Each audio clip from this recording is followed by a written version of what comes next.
Good afternoon. This is the Thurston County Board of County Commissioners for March 6, 2018. I'm Commissioner Bud Blake, Chair of the Board this year. I'd like to start off by doing introductions. To my left is Commissioner Gary Edwards. To my right is Commissioner John Hutchings. To his right is Whitney Persall, Clerk of the Board, interim. And her right is Ramiro Chavez, the County Manager. And to his right is Robin Campbell, the Assistant County Manager and Budget Officer. And to her right is Elizabeth Petrich, the Deputy Prosecuting Attorney. With that in mind, I'll ask Mr. Commissioner Gary Edwards to lead us in the pledge. And I would ask Jim, would you like to lead us in the pledge, sir? Absolutely, thank you. I pledge allegiance to the flag of the United States of America and to the republic for which it stands, one nation, under God, indivisible, with liberty and justice for all. Fantastic. Thank you, sir. So with that in mind, is a motion to approve today's agenda? Mr. Chair, I move to approve the agenda for March 6, 2018. Second. It's moved and seconded to approve the March 6, 2018 agenda. All those in favor say aye. Aye. Aye. Aye, and that motion carries. And is there a motion for the board meeting minutes for February 27th? I move to approve the board meeting minutes from February 27, 2018. Second. It's been moved and seconded to approve the board meeting minutes for February 27, 2018. All those in favor say aye. Aye. Aye. Aye, and that motion carries as well. So today we have one presentation, and it's concerning or revolves around the Women's History Month. And today we have, well, I'm going to ask Ramiro Chavez to introduce it. Yeah, good afternoon. Thank you, Commissioners. The Women's History Month derived from the International Women's Day commemorating working women in the early 20th century has been designated Women's History Month in our nation since 1987. Today, we have with us Ms. Cherie Reeves-Spear from the YWCAE.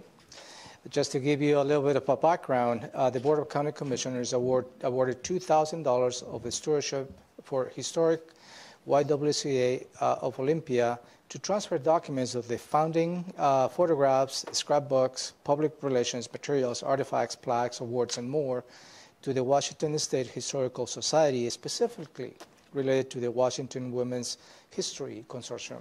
So Ms. Reeves-Spear is here to give you a couple of words and accept the proclamation. Hi, ma'am. How are you? Hi, it's nice to see you all again. Thank you for the opportunity to be here today. Sure. And thank you so much for the proclamation about Women's History Month at the YWCA. Every month is Women's History Month. That's what I said earlier today. Every month.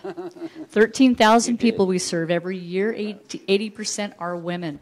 What's great about today is that you granted us $2,000 for our archive project. We have a lot of materials in the historic Kearney House stored all over the building, basement, flooding, mold, etc. This gave us the opportunity to move those materials to the Washington State Historic Society. They invited us to be part of the Women's History Consortium, and thanks to your support, we are the only YWCAs who are included in this. And what's really great, and I sent you all a photo, on Thursday we took first half of our materials up there. It was 18 boxes. Oh, my word. And it's fantastic. They gave us a whole spot in, like, to look through everything. Mm-hmm. They have a dedicated volunteer who's going to help our volunteers do it. And so I hope to report back out to you in June or July when we take the next set of materials. But I have to tell you, I'm so excited about this, and I can't stop looking at the materials in there. So thank you so much for your support and for the proclamation today. We do appreciate it. Thank you. Yeah. Any comments or questions? Just thank you for all you do down at the YMCA and helping our community. I mean, the YWCA for helping, but the YMCA. Yeah, but this is the YWCA. Thank you for all you do to help our community. You bet. And thanks for your support. We'll talk to you soon. Wait a minute. Oh, John. Yeah. We got all kinds of things.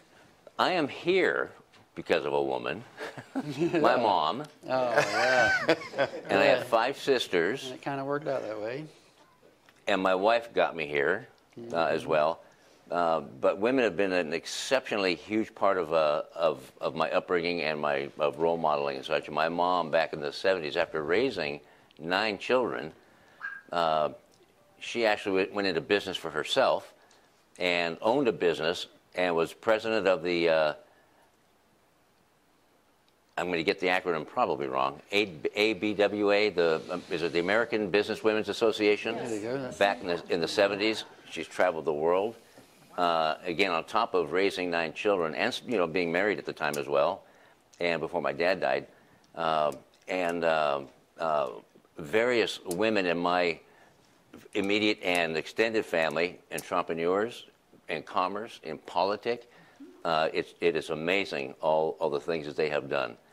And I have to add it again, I've said it before, the end of this month, my mom turns 100. That's right. That's right. So we'll all be down there, 9 kids, and about 30 some odd grandchildren, and probably about half a dozen, between a half a dozen and 12 great-grandchildren. Wow. So it's going to be way cool. That's an amazing legacy. So being And Women's happy History birthday. Month is very, very cool. Not missed on me. Yeah. Thank you so much, John. I appreciate it. And we appreciate your visits down to the YWCA and the other bank. We really do. Oh, thank you. Yeah, that was fun. That was a great day. And I'd just like to tag on to that and kind of reiterate the mission. My grandmother used to, she was the matriarch of the family, obviously, and she'd walk around in her polite way of saying, ain't no woman, ain't no world. And so if you don't get a hold of that, you were going to face her one-on-one, and that was going to be a different discussion. But nonetheless, the YWCA here in Thurston County plays a critical role in helping women and young ladies strive to be what they want to be, and especially to eliminate racism and sexism and advance their role here in this particular in this county. And so we support that, and we want to be there every chance we can. And whether it's archiving or recognizing through a proclamation, and or some of the dinners and other things you do, we certainly love what you do here, and we're highly valued. So. Great. Thank you. We really, really appreciate your support. We really do. And I can't wait to have those archive materials.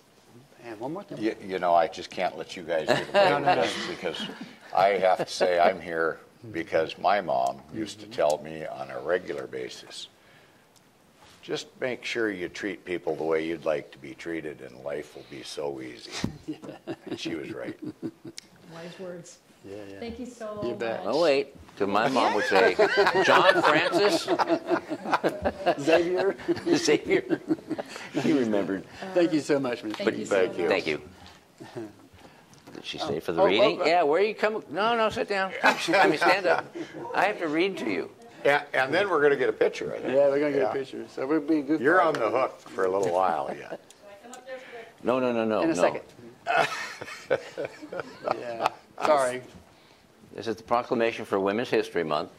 Whereas women of every race, class, and ethnic background have made and continue to make historic contributions to the growth and strength of Thurston County, the state of Washington, our nation, and the global community.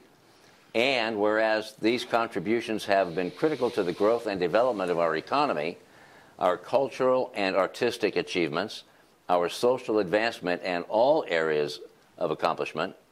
And whereas American women play a unique role throughout the history of the nation by providing the majority of the volunteer labor force of the nation.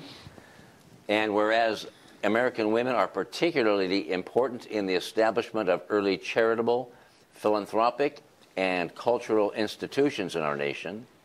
And whereas American women of every race, class, and ethnic background served as early leaders in the forefront of every major progressive social change movement, including the right to vote, improved employment rights, the civil rights movement, especially the peace movement, which creates a more just society for all. And whereas American women continue to have an increasing representation as public officials in all levels of government and serve our country courageously in the military. And whereas Women's History Month, derived from International Women's Day, commemorating working women in the early 20th century, has been designated Women's History Month in our nation, and each year since 1987. The President of the United States has proclaimed March to be National Women's History Month. Now, therefore, it be it resolved, the Board of Thurston County Commissioners hereby proclaim March 2018 to be Women's History Month in Thurston County, and encourage all residents to participate in ceremonies and events to commemorate and honor women for their countless contributions to our community and our nation. and to learn more about the significant role women have had in the creation of our history. Adopted the 6th day of March, 2018, signed by the Board of County Commissioners. Yay. Yeah. Yeah. All righty. I'll put you in the middle. Let you hold that. Hey, we did good, velvet and black, right? Oh my gosh. We did it up. Get up. No, wait a second.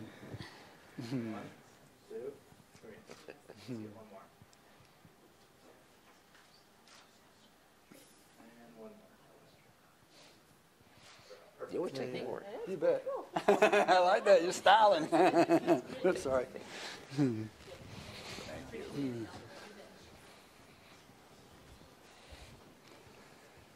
All righty. That's fantastic. So the next item we have on the agenda for today is the opportunity for the public to address the board. And so I have the sign-in sheet, and if you haven't signed in yet, that's okay. I'll call you up later.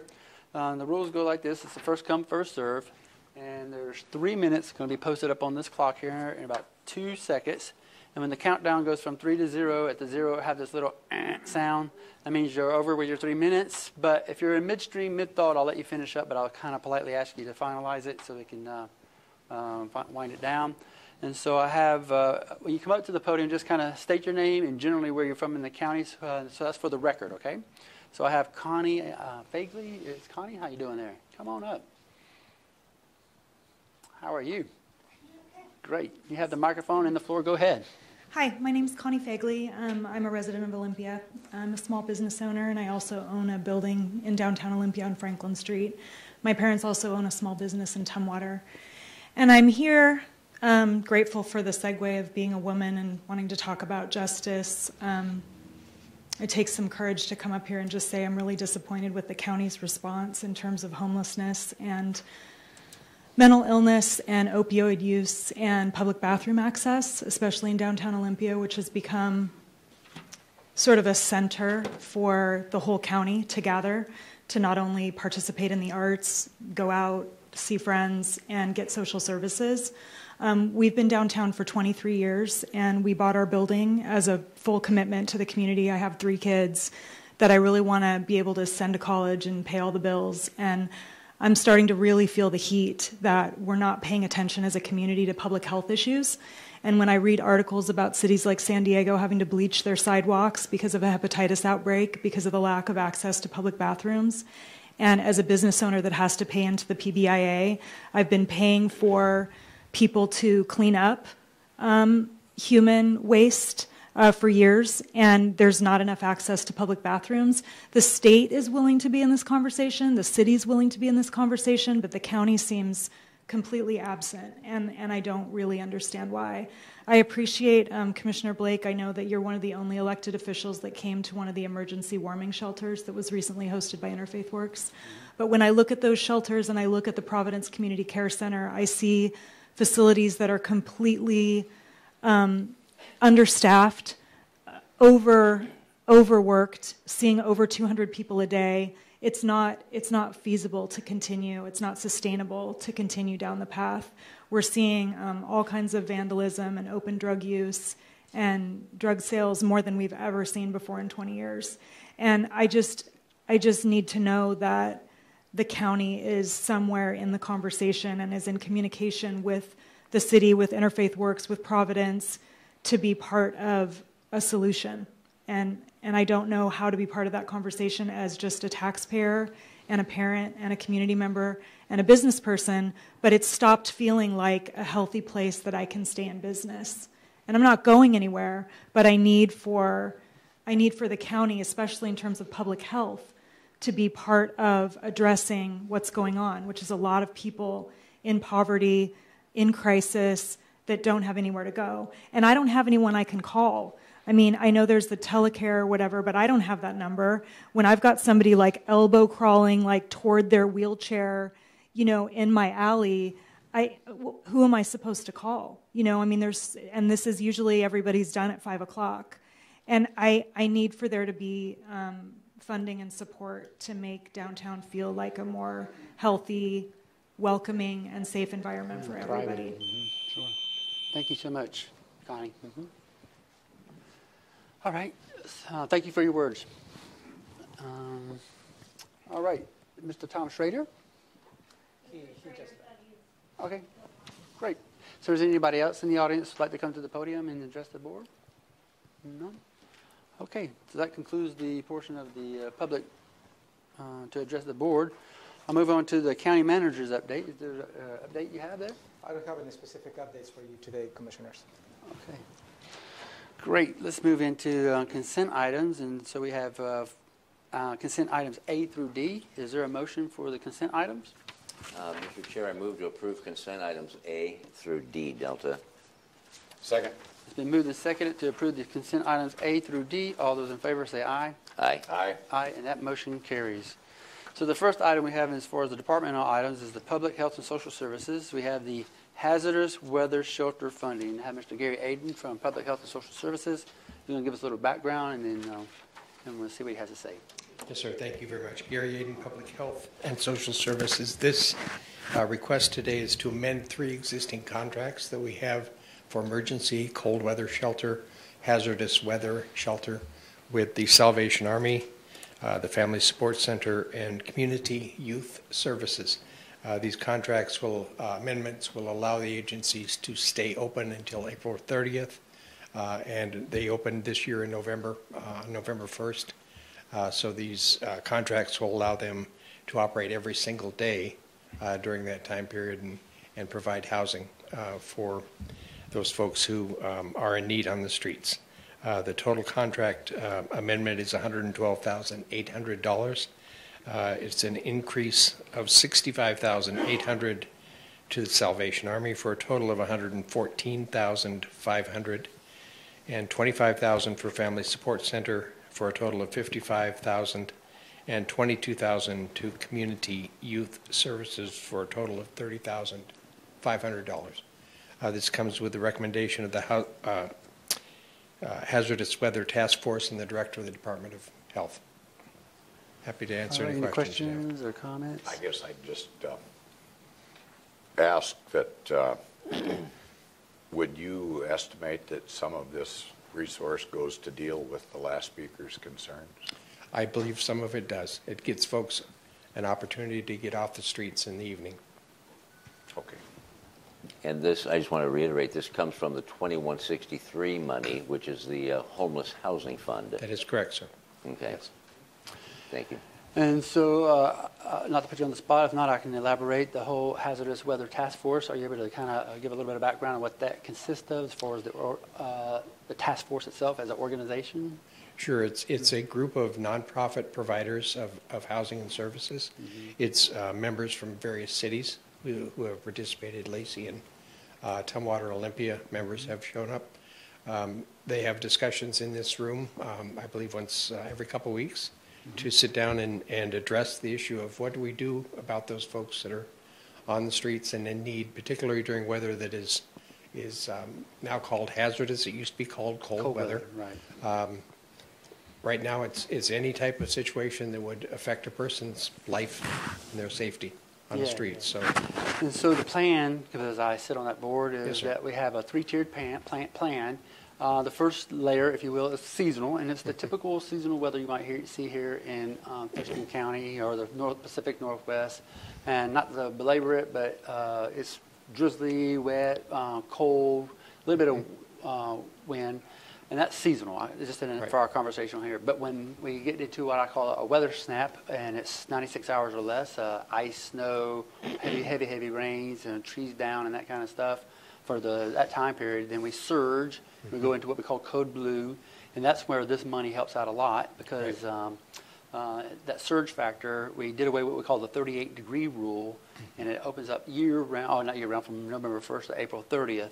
And then we need to surge every once in a while. And so this allows for that to happen. And all it is about saving lives. It's not about sheltering, unfortunately. That's a different program. It's not about housing. It's not about some of the other programs we have under the Housing Action Team, the HAT. But it really has been a turning point here in Thurston County to be able to at least have the Hazardous Weather Task Force to be able to community input, community develop plan, and community action all at one time, and it just recently had a success in that A lot of bugs to work out, but it looks really favorable for how we could do this for the continuous winters in the future. And then we have, obviously, the emergency level. I forgot to mention the third level, where we call in the bigger pieces of, say, more than 96 hours of ice, snow, rain, several different jurisdictions having issues with that kind of weather, opening up the Tilley Road, maybe as far as the ECC and that kind of stuff, Emergency Communication Center. And so that takes a little bit different level of authority and what have you. But it is a really good a plan that has the flexibility and a surety of getting some level of roof over your head and inside the a building of some sort so that we can keep you warm for a temporary portion. Yes, sir.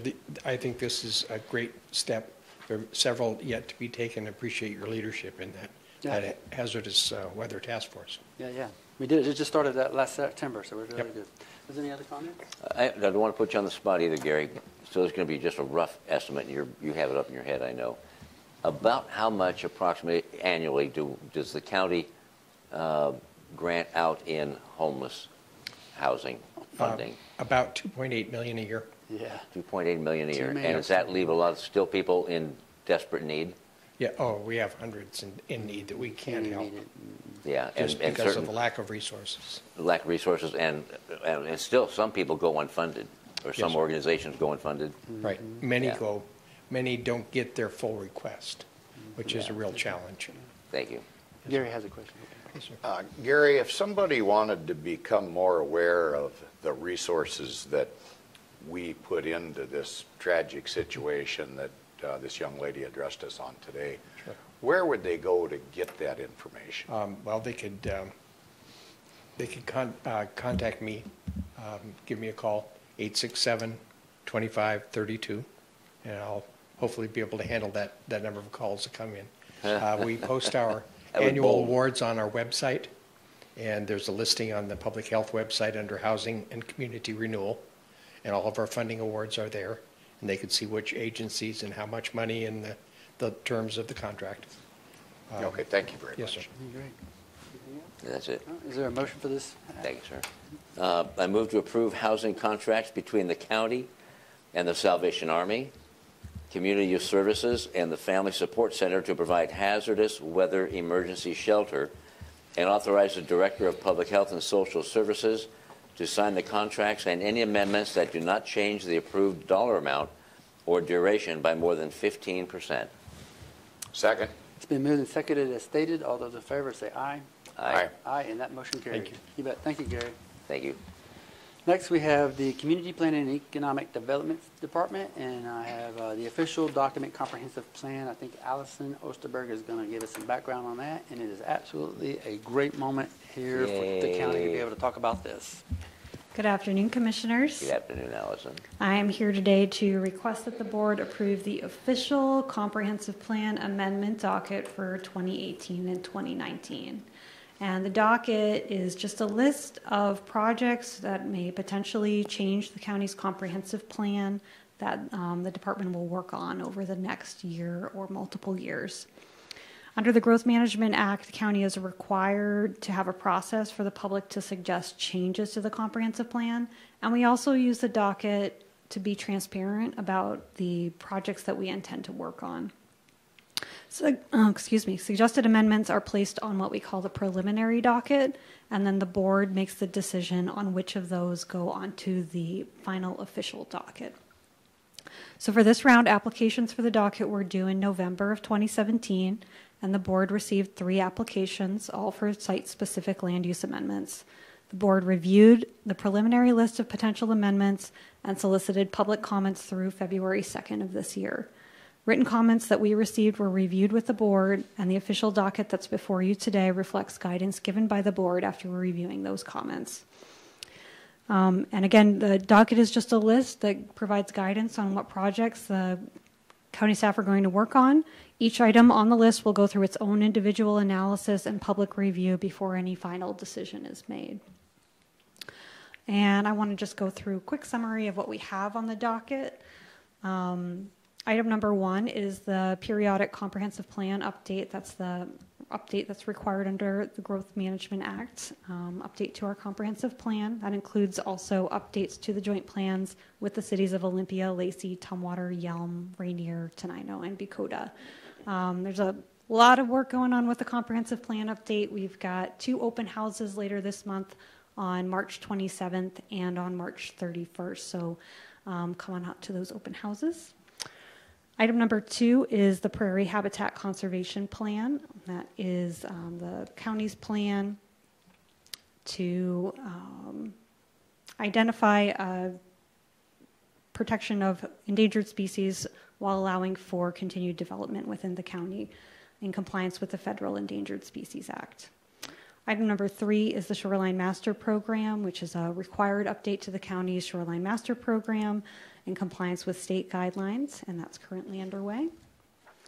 Item number 4 is the Capital Facilities Plan, which is a chapter of the comprehensive plan that we update every year in time with the budget to identify major capital projects that we need to develop to keep pace with growth. That includes transportation and other projects. Item number 5 is the Voluntary Stewardship Program, and this is an alternative approach for counties to protect critical areas on agricultural lands. For looking for some creative solutions for protecting critical areas on agricultural lands. Item number 6 is an update to the Nisqually Subarea Plan, and we're reviewing this land use plan, which was first adopted in 1992 and hasn't had substantial changes since then. So we're doing some work to update and reflect kind of current conditions in the Nisqually Valley. And we held an open house on the Nisqually Subarea Plan this past Saturday and had a great turnout, around 80 people. So anyone who's interested in the Nisqually Subarea should get involved with that project. Item number 7 on the docket are updates to the Grand Mount and Rochester Subarea plans. So we're also reviewing and updating plans for Rochester and Grand Mount, which were completed in 1996. And we had an open house held down in Rochester 2 weekends ago on Saturday. Despite the snow and the ice, we had a great turnout then. But we have one coming up this Thursday in Grand Mount at the new hotel, and to come and learn about all kinds of changes proposed for Grand Mount and Rochester. Item number 8 is a review of our transfer of development rights and purchase of development rights programs that have been established with the county for some time, and we're just looking for some ways to ensure that those programs work more efficiently. And item number 10 is a review of the urban forest ordinance, or development of the urban forest ordinance, and that is development of rules and regulations and guidance around protecting trees in the urban growth areas. Those are the 10 county-initiated items. We also have a number of citizen-initiated items, many of which are continued over from last year's docket. Item number 11 is a proposal from Lakeside Industries to amend Policy E5 of the Nisqually Subarea Plan, which has a prohibition on recycled asphalt processing. Item number 12 is a future land use amendment, site-specific amendment for a property owned by the Spooners. That's on the corner of Yelm Highway and Spurgeon Creek Road. New item for this year is item number 14, which is sponsored by the O'Neills. And that's a request for a site-specific land use amendment for 5 lots on Old Highway 99, just south of 93rd Avenue. So south of the Tumwater urban growth area along the Deschutes River. And that's a consideration for a change in land use from rural residential resource 1 to 5 to rural commercial center, around 70 acres. And finally, item number 15 is a policy change to the comprehensive plan and associated development code regulations around rural cluster subdivisions, or what are called planned rural residential developments. And I wanted to note that we had 2 other citizen-initiated proposals this year. A proposal from Terhune for the Glenmore Village property, also for a land use amendment. That's on the southeast corner of Yelm Highway and Rich Road.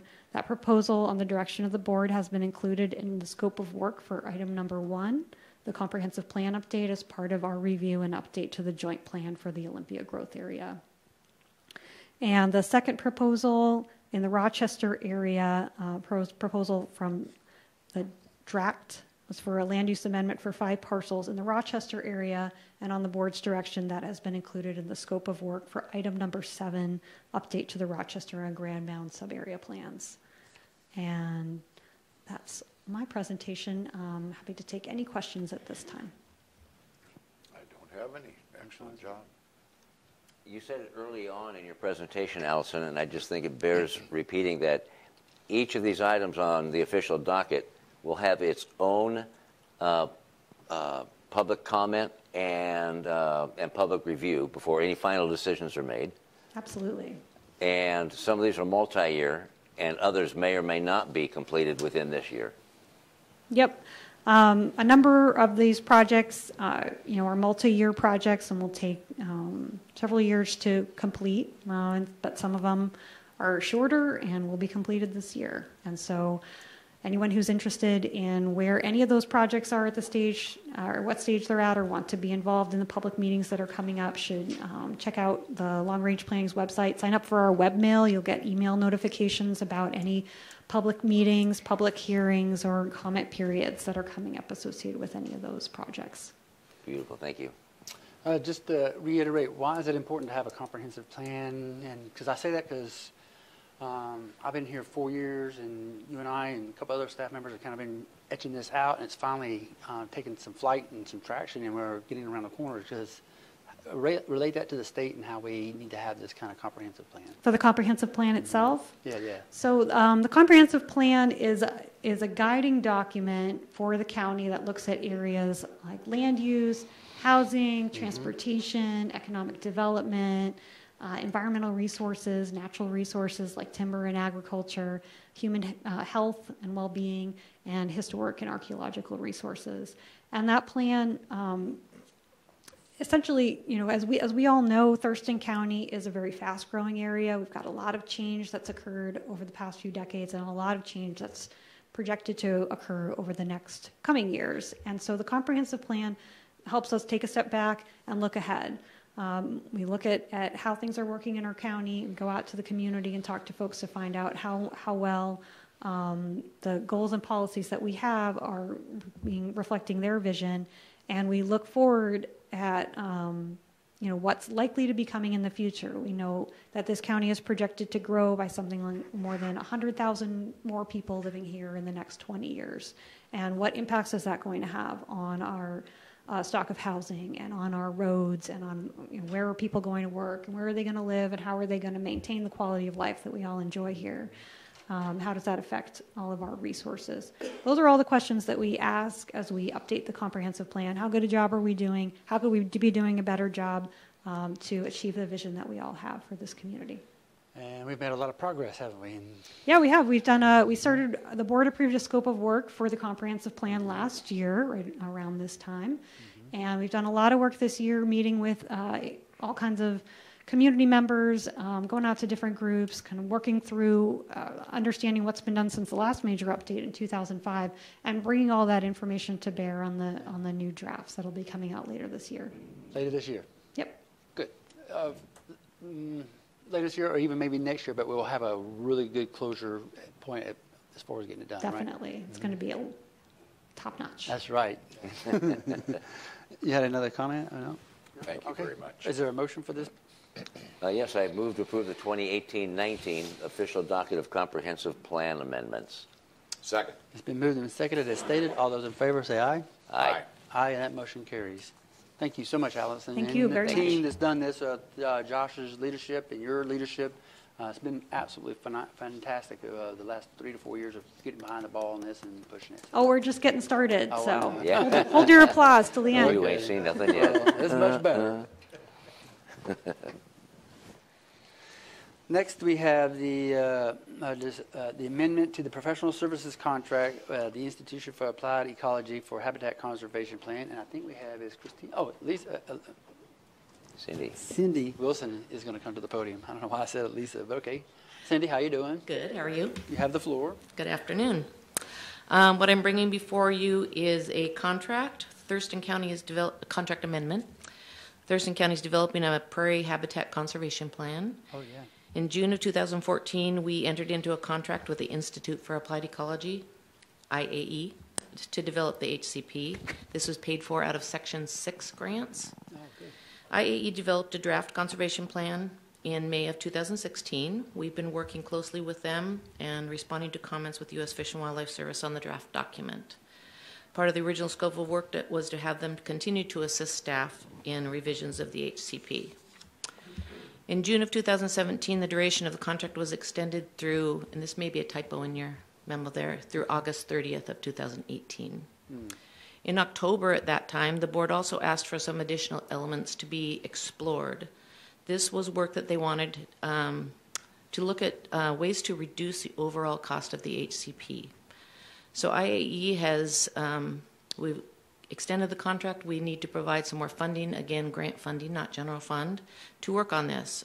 This will be continued and will provide a maximum compensation of $73,697. That's the total contract. All contracts have been secured in our Section 6 grant, so there'll be no general fund impacts. Great. That's good. She knows what I was interested in. She knows the right words, huh? That's fine. Thank you very much. Thank you. And Section 6 is a grant from the U.S. Fish and Wildlife. Correct. It's a federal grant. Perfect. That's fine. Thank you, Cindy. Thank you. And just on this, the Habitat Conservation Plan, we've made a lot of progress on that too, haven't we, in terms of development and balance and Yes. development and balance with the environment. Yes, we've been working very hard on that. Mm-hmm. Great. It's a great team. So is there a motion? Yes. I move to approve the Director of Community Planning and Economic Development Department to execute an amendment to contract number 6-14 with the Institute for Applied Ecology with a maximum compensation for the amendment in the amount of $73,697, and further authorize the Director to approve any future time extensions and allow for additional increases to the compensation not to exceed 10% of the contracted compensation. Second? It's been moved and seconded as stated. All those in favor say aye. Aye. Aye. Aye, and that motion carries. Thank you. Thank you so much, Cindy. Now we're at the point where we have the Commissioners and County Managers item, and we have the next item is the authorization to solicit applications for one-year treatment sales tax community grants, and I'm going to turn to Robin Campbell, and she's going to give us a little bit of background on this. Thank you, Commissioner. Sure that this works. This afternoon, I'm requesting your approval to issue a request for proposals for community grants for the treatment sales tax program. Treatment sales tax is a fund that the county has. It's 1 cent on every $10 in sales tax that we collect, and it can solely be used for mental health and chemical dependency treatment and our therapeutic courts. Each year, the commissioners have set aside funds to go out to the community and solicit grant proposals for programs that will aid people who have these conditions.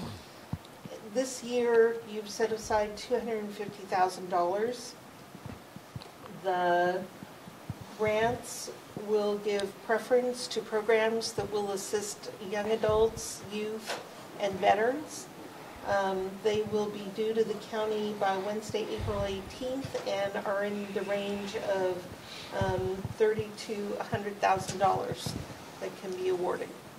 The completed applications will be reviewed by the Treatment Sales Tax Advisory Committee, and Carrie Hennon, the program manager, who I'm sitting in for this afternoon, and then a proposal will be brought to the board to select the winning applicants. Okay, great. So if there are any questions I can answer for you. Questions for Robin? No, that was pretty good impromptu fill-in. Yes, I don't have questions on it. No, thank you. Thank you. Thank you, Robin. Is there a motion? I move to authorize the Treatment Sales Tax Program Manager to release a request for proposals, RFP, for a total of $250,000 in one-year community grants for programs or services that meet the requirements of RCW 82.14.1 3.460 for individuals with mental health or substance use disorders. Second? It's been moved and seconded as stated. All those in favor say aye. Aye. Aye. Aye, and that motion carries. Okay, so we're now at the point where commissioners can report back to the public on any work session or assignment or committees or anything they saw in the public they wish to discuss. And I'll turn to my left and ask Commissioner Edwards if he has anything he'd like to talk about. A lot of things to cover, but the main thing I would like to cover is that this forum is all about conducting a meeting, and it's not a debate forum. So when we have citizens that come forward with their issues, it's up to them, and it's a courtesy to allow them to have their free speech to explain their particular issue. And it's not to debate during that period of time. So I think we've answered questions that might have been raised, but I'd just like the public to know that oftentimes we'll hear from citizens and we don't have an immediate comeback, and that is because this is the citizens' time to talk, not for us to talk. Just wanted to clarify that. Thank But you. we're deeply engaged in those subjects. Right. Okay, thank you. Just to report back on the last week, Yeah, sure. I attended the CYS annual Have a Heart for Kids fundraiser, as did my seatmates, All three and of us, sure. listened to Scott Hanauer, Yeah. the CEO, announce his retirement. And that in and of itself was Rather sad. exceptionally sad. Oh, here we go. Now you can see it. And heartfelt. Attended the 10th Annual Child Care Action Council Warm Hearts Soup Lunch with my seatmates at the invitation of John Thunheim, our county prosecutor. And I chaired the Joint Animal Services meeting and attended the Thurston Regional Planning Council meeting. And this last Friday, I finished up taping with Thurston Community Media for a segment that will be playing or airing in April called Serving the Underserved, addressing stereotyping, resources available, and hope. I interviewed one of our local residents who stands on a street corner asking and soliciting for donations. And I interviewed a gentleman who lives at a Drexel House and listened to his story, because everybody has their own personal story. You got something else? And interviewed a young lady that, an adult, but she successfully went from homelessness to now being in school and employed through the help of Community Youth Services and Rosie's Place. So it's an interaction between the interviews and a roundtable, and that will air later in the month. And this Friday, I leave for China on an Economic Development Council business and trade mission to bring back commerce and trade to Thurston County. I'm part of a team along with the Olympia City Mayor, Mayor Selby, and 13 other folks from around the area. And I'll be gone several days, and then I'll return. We hope. Yeah, I shall return. Okay. Okay, just so we're not redundant when we're up here, but just to let you know that the week mostly consisted of talking with community groups and staff over issues like the Hearst decision and how we're going to implement that here in Thurston County, the nitrogen issue in Capitol Lake and the Deschutes River, the gopher issue with the ESA, and septics, annexation process, zoning and the comp plan, how to best deal with an overcrowded jail, taxes from those concerned citizens out there, especially our elderly folks that are on a fixed income, and working with the trying to come up with a solution on the voting process with the Conservation District, and dealing with appeals by citizens. So just thought I'd fill that in for a minute. We're covering different topics that way, and my seatmates were in on many of those discussions as well. Yeah. We stay busy, don't we? We're having fun. I'll just add a couple of other items there. I sat on the EDC board where Commissioner Hutchins is actually going to take advantage and go to China for us. But the one unique thing that we as that board have done, we have a wonderful plan. But the last time we met at the EDC board, we talked about having a desk, a Thurston County business liaison desk in China full-time, and that way that person can speak on behalf of Thurston County and make that connection all the way back to here at Thurston County specifically. That's a huge turn in the way we see how this county can thrive economically more so than it has ever in the past, is to be able to have that connection. And if you know anything about the business and the commerce that comes in and out of China and Asia as a whole, this is again a remarkable move that the EDC board, and the board is made up of a lot of people, so it's not just Thurston County itself, but that's a great move, chess move, you might say, in terms of getting that connection. Some of the other things that were important, we had the Thurston Behavioral Health Organization Strategy. That's a session last Thursday. Another superb asset here at the Thurston County, although it's morphing into some other types of services that I'll announce as they come along here in the near future.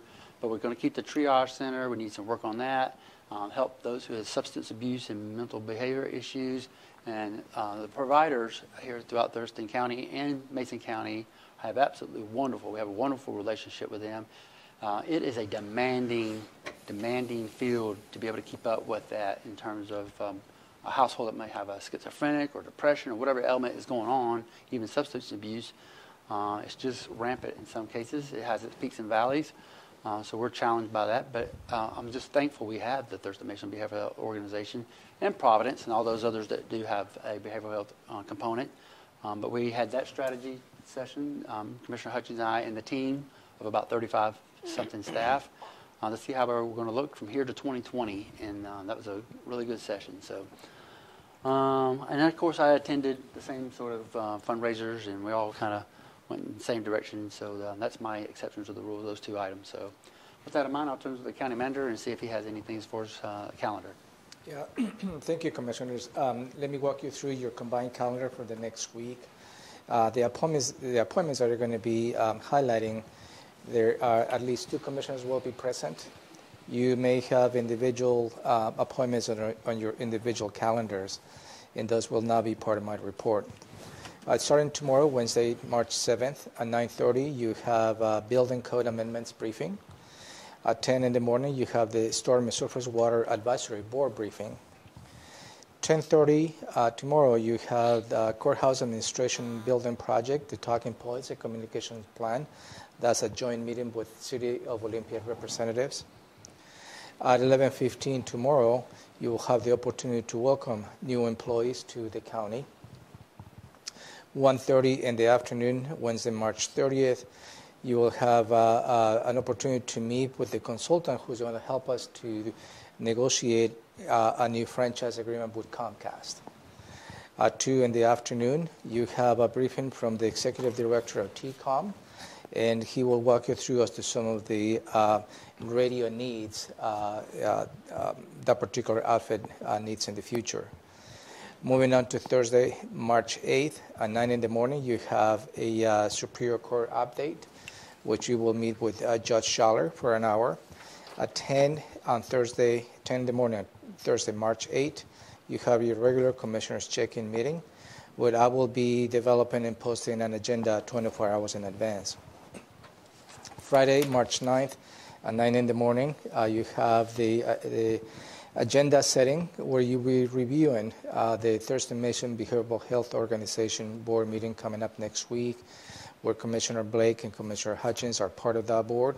However, Commissioner Hutchins, I believe, is going to be on his way to China on that day. At 10 in the morning, there is a celebration of the Billy Frank Jr. Trail and Park dedication. And Blessing, that is going to be located on our Port of Olympia North Point Park at 1422 Marine Drive Northeast, Olympia, Washington. You have nothing on your combined schedule during the weekend, and you have nothing on your combined schedule on Monday, March 12th. And that concludes my report in terms of your calendar. But I'd like to put a plug to social media, following up the leadership from Commissioner Hutchins. Please follow the county on Twitter. The tag is @Thurston County. Facebook, the tag is Thurston County, Washington. Instagram is Thurston County, Thurston_County. And also we have a channel in YouTube where you will have the opportunity to see many live briefings and sessions like the one today. And you can just type on the search line, Thurston County, and that will take you to all the meetings that we have posted on the YouTube. That's all I have for you today. We have one more item for Commissioner. You know, before we wind down, I'd like to mention how important it is that we participate in the Pacific Rim when it comes to jobs in our community. You heard from Allison earlier today that we were going to have quite the growth in our community in the next 20 years. And I think it's very important to make sure that we have the ability to create jobs for those people in our community, and those jobs that can be healthy to our environment, tech jobs that we can draw out of that Pacific Rim contact. And we're lucky to have Commissioner Hudson go to this and make this commitment to the community to travel, and not necessarily a pleasant place to go in the scheme of world events right now. And I think at some point, I mean, we're a global economy now, and I suppose at some point Europe's going to have to be next, because we need to think about all those potential customers and jobs and how you feel about growth or not. It's coming as a general rule, and we need to plan for it as best we can and provide opportunities, minimize our carbon footprint, if you will. People driving back and forth to Seattle and Snohomish County, or Pierce County. We want to keep those folks here so that we can all live and work in the great community that Thurston County is. Very well said. Anything to add to that? Or you? Well, just thank you both for what you've said. Thank you very much. I appreciate that. Great. All right. Is there a motion to adjourn? I move to adjourn the Board of County Commissioners meeting of March 6, 2018. Second? It's been moved and seconded to adjourn. All those in favor say aye. Aye. All right. Aye, and we are adjourned. How about that?